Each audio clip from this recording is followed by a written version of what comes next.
TNN TV کی بین الاقوامی خبروں کے ساتھ میں ہوں عظمیٰ عارف۔ ٹورنٹو سٹی کونسل سالانہ $230 ملین کے نقصان کے خوف کی وجہ سے صوبائی حکومت سے ہاؤسنگ بل کو روکنے کا مطالبہ کر رہی ہے۔ مزید جانتے ہیں اس رپورٹ میں۔ ٹورنٹو سٹی کونسل سالانہ $230 ملین کے نقصان کے خوف کی وجہ سے صوبائی حکومت سے ہاؤسنگ بل کو روکنے کا مطالبہ کر رہی ہے۔ کونسل صوبے پر زور دے گی کہ وہ ترقیاتی چارجز کو کم کرنے کے منصوبوں کے ساتھ آگے نہ بڑھے۔ ٹورنٹو سٹی کونسل نے ووٹ دیا کہ اونٹاریو حکومت سے کہیں کہ وہ اپنے نئے صاف ہاؤسنگ تعمیراتی بل کو جنوری کے آخر تک روک دے تاکہ صوبہ عوام سے مشورہ کر سکے، متبادل پر غور کر سکے اور اس کے اثرات کا تجزیہ کر سکے۔ کونسل نے صوبے سے بل 23 مزید ہومز بولٹ فاسٹر ایکٹ 2022 کے تحت منصوبوں پر آگے نہ بڑھنے کا بھی فیصلہ کیا، جو نئی ترقی کے لیے درکار انفراسٹرکچر کی ادائیگی کے لیے بلڈرز پر عائد ترقیاتی چارجز کو کم کرے گا۔ عملے کے مطابق اگر بل منظور ہو جاتا ہے تو شہر کو ترقیاتی چارجز، کمیونٹی بینیفٹ چارجز اور پارک لینڈ لیویز کی مد میں سالانہ $230 ملین کا نقصان ہوگا۔ شہر کے عملے نے کونسل کو بتایا کہ یہ رقم ترقی کی ادائیگی کے لیے استعمال ہوتی ہے۔ میئر جان ٹوری نے کئی دیگر کونسلروں کے ساتھ اس اقدام کے خلاف آواز اٹھاتے ہوئے کہا کہ شہر صرف ایک سال میں $230 ملین کی آمدنی سے محروم ہونے کا متحمل نہیں ہو سکتا، اور یہ کہ اس بل سے شہر کی سستی ہاؤسنگ پروگرامز کو نقصان پہنچے گا۔ ٹوری نے کہا کہ موجودہ شہر کی پالیسیوں کو محفوظ رکھنے کے لیے بل میں ترمیم کرنے کی ضرورت ہے جو ذمہ دارانہ ترقی کی سہولت فراہم کرتی ہے۔ میئر نے کہا کہ بل کے بارے میں صوبے کے ساتھ بات چیت جاری ہے، لیکن کونسل کو اپنے تحفظات کے بارے میں یک آواز ہونے کی ضرورت ہے۔ اونٹاریو حکومت کے مطابق یہ بل ایک بنیاد بنائے گا جس پر اگلے 10 سالوں میں 1.5 ملین گھر تعمیر کیے جا سکیں گے۔ اس کے علاوہ شہر کو ہونے والے ریونیو میں ہونے والے نقصان سے شہر کی مالی حالت اور آبادی میں نمایاں اضافے کو سہارا دینے کے لیے ضروری انفراسٹرکچر فراہم کرنے کی صلاحیت پر ڈرامائی طور پر اثر پڑے گا۔ نتیجتاً اس بل کا اثر ہاؤسنگ سپلائی میں کمی، صوبائی مقاصد کے خلاف ہو سکتا ہے۔ کینیڈا نے ماحولیات سے متعلق اپنی پہلی حکمت عملی کا اعلان کر دیا۔ حکمت عملی ایک ایسے ملک کا تصور کرتی ہے جو موسمیاتی تبدیلی کے بدترین اثرات سے نمٹنے کے لیے تیار ہو۔ مزید جانتے ہیں اس رپورٹ میں۔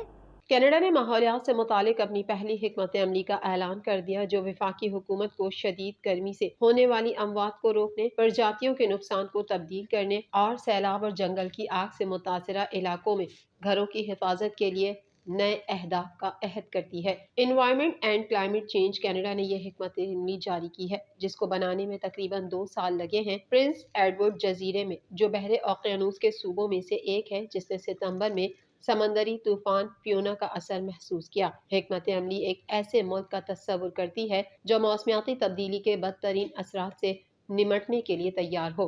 اعلیٰ سطحی دستاویز متعدد اہداف کے بارے میں بات کرتی ہے لیکن کوئی مشکل نمبر فراہم نہیں کرتی ہے۔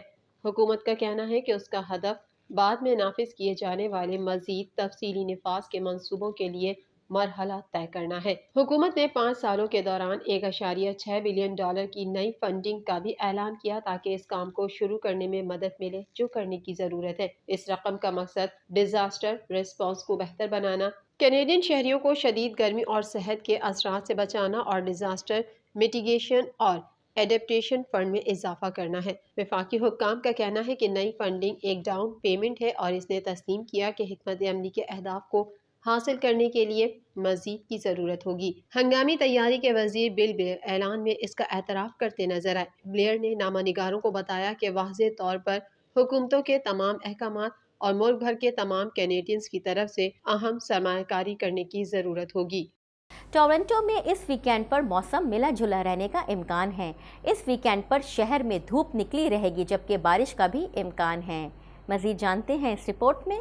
ٹورنٹو میں اس ویکینڈ پر موسم ملا جلا رہنے کا امکان ہے۔ اس ویکینڈ پر شہر میں بارش کا بھی امکان ہے، جبکہ ماہرین موسمیات کی جانب سے ٹورنٹو کے رہائشیوں کو مشورہ دیا جا رہا ہے کہ وہ محفوظ رہیں اور شام کو مسلسل دھند کے دوران آہستہ گاڑی چلائیں جو لفظی طور پر اتنی گھنی ہے 200 میٹر دور بھی کچھ دکھائی نہیں دے رہا۔ گھنی دھند جھیل اونٹاریو کے قریب ٹورنٹو سے لے کر ہمبر بے تک کے مقامات تک محدود ہے۔ اس میں پارک لان، اور باتھرسٹ کے درمیان گارڈنر ایکسپریس وے کے کچھ حصے شامل ہیں۔ ٹورنٹو شہر کے لیے ماحولیات کینیڈا کی فاگ ایڈوائزری جمعرات کی صبح پہلی بار جاری کی گئی تھی۔ انوائرمنٹ کینیڈا کی جانب سے کہا گیا تھا کہ حد نگاہ میں کمی کی وجہ سے سفر کے خطرناک ہونے کی توقع ہے۔ اگر ڈرائیونگ کے دوران حد نگاہ کم ہو جاتی ہے تو رفتار کم کریں، آگے ٹیل لائٹس دیکھیں اور رکنے کے لیے تیار رہیں۔ ماہرین موسمیات کے مطابق ٹورنٹو کے کچھ حصے فی الحال زیرو کے قریب حد نگاہ کا سامنا کر رہے ہیں۔ ٹورنٹو کے پیئرسن بین الاقوامی ہوائی اڈے نے جمعرات کی صبح اعلان کیا کہ محفوظ کارروائیوں کو برقرار رکھنے کے لیے نیب کینیڈا کی جانب سے دھند کی وجہ سے علاقے کو متاثر کرنے کے لیے پروازوں کی آمد کا سلسلہ کم کر دیا گیا ہے۔ ہوائی اڈے کا کام جاری ہے لیکن اندرون ملک پروازوں میں تاخیر ہو سکتی ہے۔ پیئرسن میں خراب موسم کی وجہ سے آمد اور روانگی دونوں میں تاخیر ہوتی رہتی ہے، جو مسافروں کو مشورہ دیتا ہے کہ ہوائی اڈے کے لیے روانہ ہونے سے پہلے اپنی ایئر لائن سے اپنی پرواز کا وقت اور اسٹیٹس چیک کریں۔ بھارت میں ہندو انتہا پسند نظریہ رکھنے والی حکومت دوسرے مذاہب کے لیے خطرہ بن گئی۔ امریکی کمیشن نے بھی اقلیتوں کے ساتھ کیے گئے سلوک پر تحفظات ظاہر کر دیے۔ دیگر احوال جانتے ہیں اس رپورٹ میں۔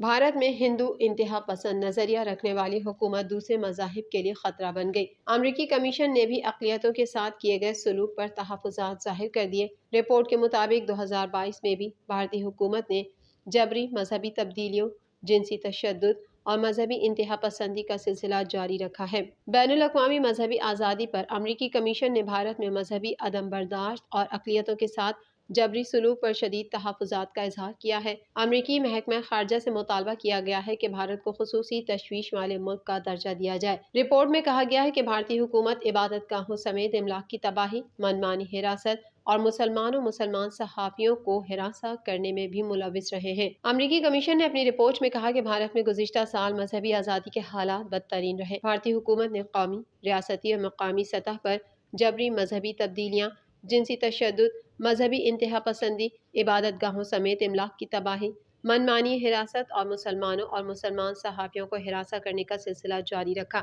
رپورٹ میں کہا گیا کہ غیر قانونی زیر قبضہ کشمیر میں صحافی محمد زبیر اور صدیق پر مودی حکومت نے بدترین ظلم کیا ہے۔ سعودی عرب کے شہر جدہ میں تیز ہواؤں اور بارشوں سے 2 افراد ہلاک ہو گئے۔